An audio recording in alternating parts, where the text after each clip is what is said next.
पाकिस्तान जो है वो अफगानिस्तान के सारे रास्ते बंद कर रहा है। मतलब इंडिया की तरफ से कोई रिलीफ जाना चाहता है, रिलीफ भेजना चाहते हैं इंडिया, तो उस रिलीफ के रास्ते को बंद कर रहा है।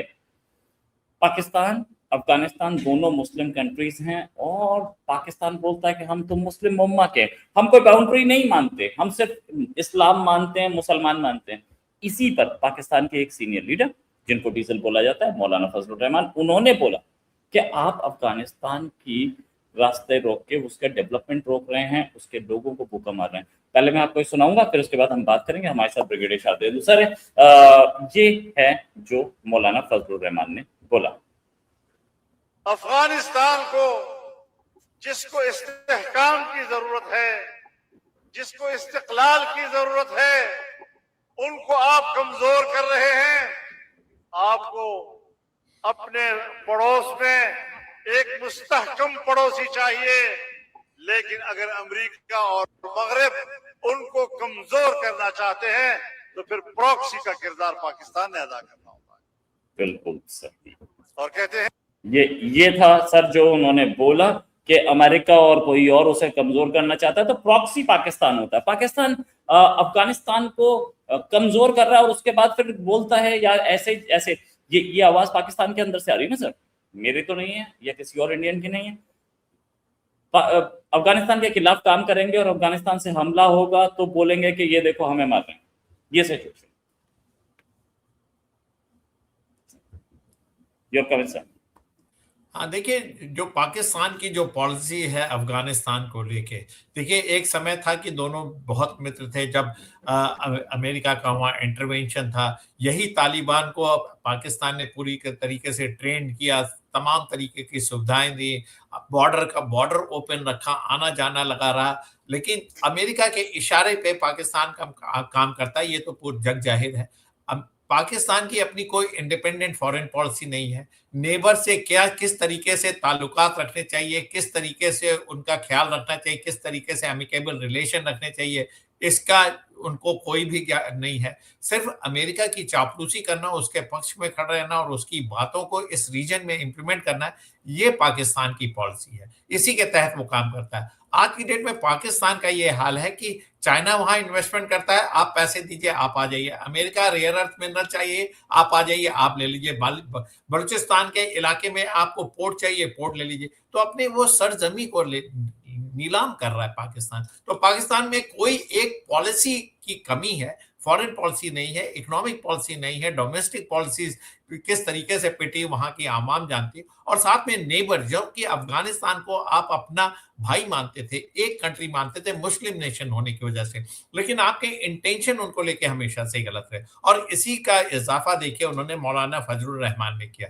उन्होंने सरेआम आपकी नीतियों को चैलेंज किया। आपने बोला कि आपने इस मुल्क को कमजोर कर दिया, और कमजोर किस कीमत पे किया? अमेरिका के कहने पे किया। अमेरिका कहता है हमें बगराम एयरफील्ड चाहिए, तो आप वहां पे एयर स्ट्राइक करना शुरू कर देते हैं। वहां पे तालिबान के जो लड़ाके हैं उनको मारना शुरू करते थे। टीटीपी को आप खत्म करना चाहते हैं। आपकी खुद की पॉलिसी नहीं। और जब तालिबान टीटीपी आपके ऊपर हमला करता है तो आपकी फौज वहां से भाग जाती है। तो पाकिस्तान देखिए नीतियों की वजह से पिट रहा है। इंडिपेंडेंस के बाद से आज तक उनकी कोई एक सजग नीति नहीं रही। एक वाइड जो बोलते हैं ना, एक स्टेबिलिटी पॉलिसी में, वो कभी नहीं रहा। जब आप पपेट बने रहेंगे तो आप कैसे अपने रीजन में अपने नेशनल इंटरेस्ट को परसू करेंगे? और अफगानिस्तान पाकिस्तान का कभी एलाई रहा ही नहीं। जब वहां पे सरकार वहां होती थी यूएसएसआर के पहले, तब भी वो एलाई नहीं था। यूएसएसआर के समय अमेरिका ने पाकिस्तान को यूज किया एक मोहरा, जिससे कि उसने तालिबान को आर्म किया, एक तरीके से रेजिस्टेंस किया, जिसकी वजह से यूएसएसआर को वहां से छोड़ के जाना पड़ा। फिर जब अमेरिका का वहां पे दबदबा हुआ, अमेरिका ने इंटरफेयर किया, तो इसी तालिबान के अगेंस्ट उन्होंने काम किया। और जब अमेरिकन फोर्सेस छोड़ के गई तो विद इन 24 आवर्स किस तरीके से सत्ता पे तालिबान काबिज हुआ, वो देखने वाली बात है। तो पाकिस्तान का तो इसमें रोल कहीं नहीं रहा, लेकिन वो क्रेडिट हर चीज के लिए लेने के लिए तैयार है। वो ऐसा विश्व के सामने सिचुएशन पोज करता है कि अफगानिस्तान में वो जब चाहे जिस तरीके की चीजें करवा सकता है। अब अफगानिस्तान को जो वो बोलेगा, चाहे वो आर्थिक नीति है, विदेश नीति है, इंटरनल मामला है, तालिबान का इशू है, टर्मोइल है, वुमेन एम्पावरमेंट है, ह्यूमन राइट्स के इशू, वो सारा कुछ पाकिस्तान डिक्टेशन देता है, जबकि ऐसा है नहीं। और आज की डेट में जो जियोपॉलिटिकल सिचुएशन और हिंदुस्तान अफगानिस्तान के जिस तरीके से रिलेशन है, वो दिखाता है कि हिंदुस्तान लगातार उनके रिकंस्ट्रक्शन में मदद कर रहा है, वहां रीबिल्डअप कर रहा है, वहां मेडिकल फैसिलिटी, वहां ट्रेड एंड ट्रांजिट, तमाम तरीके की सुविधाएं। और साथ में जब हमने चाबार पोर्ट पे अपना बनाया तो हमने एक अफगानिस्तान को अल्टरनेटिव एक्सेस दिया कि ईरान के थ्रू आप अपने सी इंटरेस्ट को परसू कर सकते हैं। नहीं तो आज की डेट में अफगानिस्तान सी लॉक्ड है, पाकिस्तान के ऊपर डिपेंडेंट है तमाम तरीके की पोर्ट फैसिलिटीज के लिए, एक ऑल्टरनेटिव रूट दिया। तो ये होता है एक कंस्ट्रक्टिव। और हिंदुस्तान और अफगानिस्तान ऑर्गेनिकली एक दूसरे को लाइक करते हैं, हमारा कोई ऐसा क्लैश नहीं रहा, सिर्फ एक रेडिकलिज्म है, एक ह्यूमन राइट्स के इशू है, वुमेन के इशू है, जिसपे हिंदुस्तान अफगानिस्तान को सलाह देता है कि आप अपने को और ओपन अप करें, और जिसकी शुरुआत हो रखी है, वहां पे अलग तरीके के रिजीम आएंगे। लेकिन डेफिनेटली पाकिस्तान और अफगानिस्तान एक पेज में नहीं, जिसका खुलासा आज इनके लीडर ने किया। तो पाकिस्तान को चेंज करना पड़ेगा, अमेरिका के आप पपेट नहीं बने रह सकते।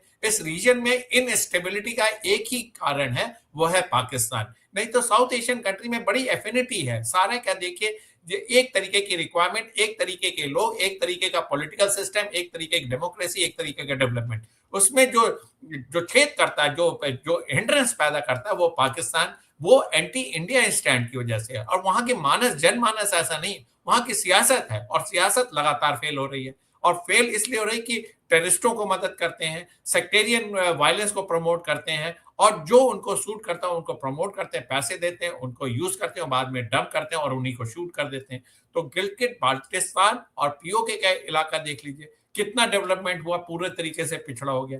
टीटीपी आपके साथ था, आज आप टीटीपी को मार रहे हैं। अफगानिस्तान आपका मित्र था, आज उनके यहाँ ही आप बमबारी करते हैं, और उनके जो डेवलपमेंट की राह है उसमें आप हिंड्रेंस बने हुए, और सिर्फ एक कंट्री के कहने पे, वो है अमेरिका। तो इस तरीके का रिसेंटमेंट रोहित जी होना जरूरी था। और ये देखिए, ज्यादा देर इस तरीके की शॉर्ट लिव्ड पॉलिसीज नहीं चलती हैं, जैसा पाकिस्तान बोल रहा है वैसा ही वो काट रहा है। और आज की डेट में अगर पाकिस्तान को हिंदुस्तान चाहे डिसइंटीग्रेट करने के लिए, तो मिनटों में डिसइंटीग्रेट हो सकता है, उसका कोई स्टे नहीं। और अमेरिका आज आपका साथ खड़ा हुआ बिकॉज ऑफ उसके सेल्फ इंटरेस्ट की वजह से। कल उसका इंटरेस्ट क्लैश होगा तो आपको वो दरकिनार कर देगा, वो सारे नेटो के साथ वो नहीं खड़ा होने को तैयार है। तो पाकिस्तान को भी समझ लेना चाहिए, अमेरिका का रिलेशन उनके साथ बड़ा मोमेंटरी है, इशू बेस्ड है, और कभी भी अमेरिका उनको धोखा दे सकता है।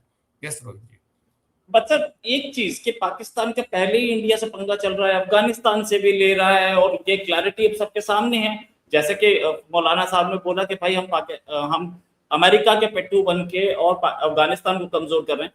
तो ये सारे नेबर्स से पंगा लेकर के पाकिस्तान कितना चल रहा है। बहुत दिन से ये बात बोली जा रही है कि पाकिस्तान इम्प्लोजन से टूटेगा, तो कुछ ऐसा है?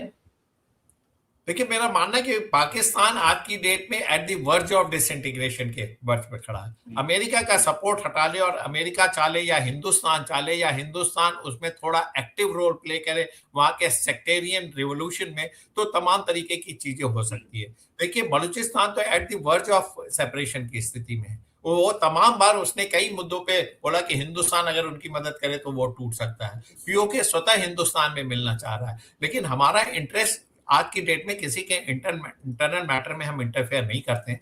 और साथ में जो हमारा जो इंटरेस्ट है वो ट्रेड, कॉमर्स और इकोनॉमिक फील्ड में है। हम पाकिस्तान में इस तरीके की उथल पुथल, इस तरीके का सेक्टेरियन वायलेंस नहीं चाहते हैं, क्योंकि वो हिंदुस्तान के लिए ठीक नहीं। स्टेबल पाकिस्तान हिंदुस्तान के लिए ठीक है, रादर देन वहां पे अगर टर्मोइल होता है। लेकिन पाकिस्तान को अपना रीलुक करना पड़ेगा। जो आपने बिल्कुल ठीक बोला, पाकिस्तान अपने बर्डन से ही टूट जाएगा। और जैसे मौलाना फजलुर रहमान ने बोला है कि देखिए, आपकी पॉलिसीज में गलतियां हैं, आपकी पॉलिसी आपके प्रो अफगानिस्तान होनी चाहिए, लेकिन आप उन्हीं के ऊपर बमबारी कर रहे हैं। लेकिन उनका एक धार्मिक एंगल है, वो मैं जरूर मानता हूं, लेकिन धर्म के आधार पे ना तो कंट्री बनते हैं, ना ही अलाइनमेंट होता है। आप उनसे कुछ सुविधाएं, कुछ मदद ले सकते हैं, लेकिन धर्म सिर्फ आपको नेशन बिल्डिंग में या आपको एक नेशन के रूप में उभारने में सफल नहीं रहता है, क्योंकि एक अल्टीमेटली तमाम तरीके की माइनॉरिटीज हैं, डिफरेंट सेक्ट हैं, तमाम तरीके के लोग वहां रहते हैं, तो आप इसका सहारा नहीं ले सकते। अफगानिस्तान के इंटरेस्ट को आपको देखना पड़ेगा, उनको सहूलियतें देने पड़ेंगी। सिर्फ ये कहना है कि वो भी मुस्लिम कंट्री है,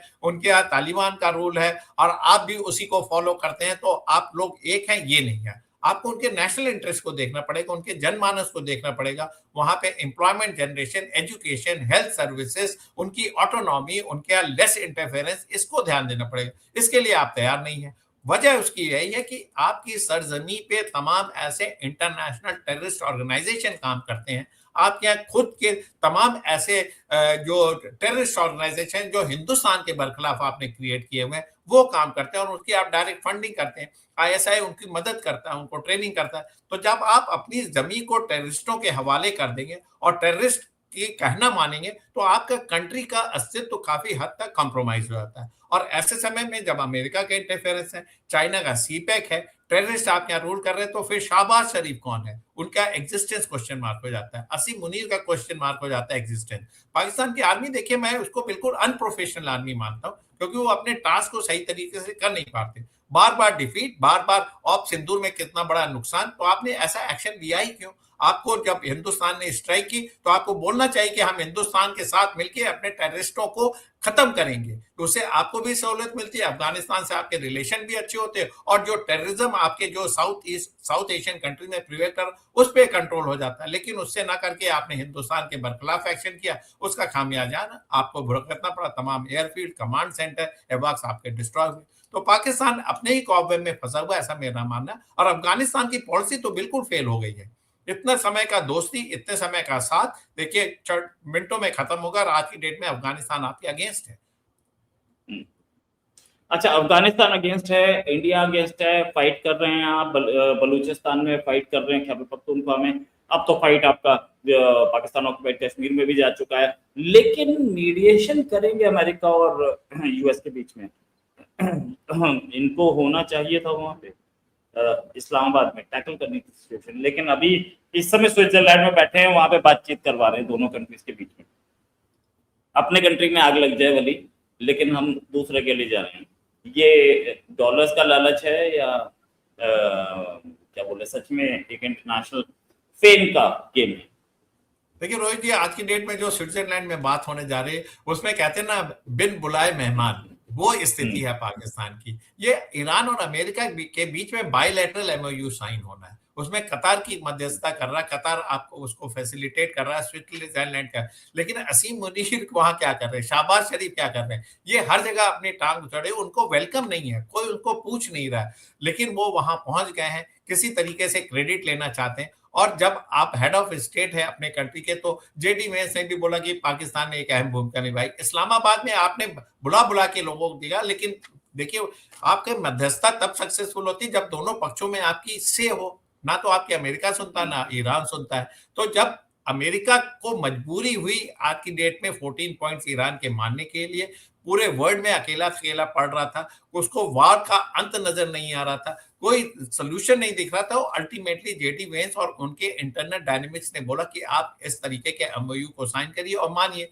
ईरान भी देखिए युद्ध से थका हुआ था, काफी डिस्ट्रक्शन हो रखा था, और उनके जो फॉरेन मिनिस्टर हैं, वो जो अब्बास अराक्ची, वो बड़े फाइन डिप्लोमेट है। उन्होंने जिस तरीके से इस चीजों को आगे बढ़ाया, और कालीबाब जो उनके स्पीकर हैं, और पेजेस्कियां, एक मॉडरेट लीडरशिप थी, उनके तहत ये बात हो रही है। तो इसमें पाकिस्तान का रोल तो जीरो है। और स्विट्जरलैंड के ये जो अगर एमओयू साइन हो जाता है, तो पाकिस्तान का रोल तो वैसे ही खत्म हो गया। यूज एंड थ्रो वाली स्थिति में पाकिस्तान है। लेकिन बेशर्मी की हद है रोहित जी, वो आपके हेड ऑफ स्टेट बगैर बुलाए वहां पहुंचे हुए, कोई क्रेडिट नहीं, कोई मान नहीं, लेकिन फिर भी आप वहां मौजूद हैं। शायद वो आप कुछ क्रेडिट लेना चाहते हैं, शायद अमेरिका से कुछ एड लेना चाह रहे हो, शायद अपने F-16 का कुछ आप रिपेयर पुर्जे, कर्जे पुर्जे चाह रहे होंगे, कुछ भी हो सकता है। लेकिन आप अपनी मिडिल ईस्ट में पैर बनाने की कोशिश कर रहे हैं, लेकिन आपके पैर स्टेबल नहीं है, क्योंकि ईरान आपके अगेंस्ट है, तमाम मिडिल ईस्ट के कंट्री आपके पोजीशन से एक्सपोज हो रखे हैं। एक तरफ आप फिलिस्तीन का सपोर्ट करते हैं, लेकिन अमेरिका के पिछलग्गू बने हुए हैं। इजराइल को रिकॉग्नाइज नहीं करते, लेकिन अमेरिका के जब साथ आप खड़े होते हैं और लेबनान में बॉम्बिंग जारी रहती है, तो वो एक अलग किस्म का मैसेज मुस्लिम वर्ल्ड में जाता है। तो आप एक्सपोज हो रखे हैं, और आपके आगे आने वाले दिन और भी बद से बदतर होने जा रहे हैं। अच्छा सर, ये क्या ये पाकिस्तान के इंक्लूजन जो जिन पे बात करेंगे वापस, और शॉर्ट में आंसर लेंगे, ये क्या ये काफी है कि ईरान आपके खिलाफ है? ईरान पहले ही बोल चुका कि हम पाकिस्तान पर ट्रस्ट नहीं कर सकते। ईरान के खिलाफ आपने आर्मी भेजी हुई सऊदी अरेबियन, अफगानिस्तान आपके खिलाफ है, इंडिया आपके खिलाफ है। क्या ये इम्प्लोजन को दावत देने वाली बात है, क्योंकि आपके चारों ओर आपके एनिमीज बैठे हैं। देखिए, बिल्कुल आपका इशारा बिल्कुल सही दिशा में है। पाकिस्तान की जिस तरीके से आपने स्टैंड ले रखा है, फॉरेन पॉलिसी बना रखी, उसका वन पॉइंट प्रोग्राम है अमेरिका के पीछे-पीछे लगे रहना और उससे आपको तमाम तरीके की एड मिलती है क्योंकि इकोनॉमिक कंडीशन आपके कंट्री की ठीक है नहीं। तो आपको यही एक रास्ता दिख रहा है और कोई वजह नहीं है। इसकी वजह से आपने नेबर से रिलेशन खराब किए हैं। अपने डोमेस्टिक पॉलिटिक्स जो इंटरनल डायनामिक्स है आपकी जिसमें आपने अपने लोगों की जान-मान की रक्षा करनी है, उनको एक स्टेट में जो सहूलियतें मिलती हैं वो देना, वो उसमें आप देने में नाकामयाब रहे हैं। तो ये बड़ा मोमेंटरी फेज़ है। मेरा मानना है कि अगर ये स्थिति जारी रही तो पाकिस्तान में तमाम तरीके के प्रदर्शन होंगे, गृह युद्ध की स्थिति आ सकती है। आपने अपने लीडर को इमरान खान को अभी तक जेल में बंद रखा है, एक पॉपुलर लीडर है।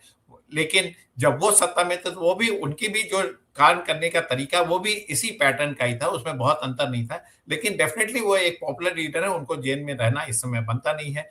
आपकी जुडिशरी कंप्रोमाइज़ है। लिहाजा पाकिस्तान का फ्यूचर मैं बहुत ब्लीक देखता हूँ। एक रोग कंट्री है जो कि टेररिस्टों द्वारा गवर्न किया जाता है, आर्मी द्वारा मैनिपुलेट किया जाता है और जो वहाँ की पॉलिटिकल लीडरशिप है वो एक पपेट पॉलिटिकल लीडरशिप है। Right, thanks a lot sir for joining. Sir उम्मीद है जल्दी एक डिस्कशन और करेंगे। अभी के लिए नमस्कार, धन्यवाद, जय हिंद। जय हिंद।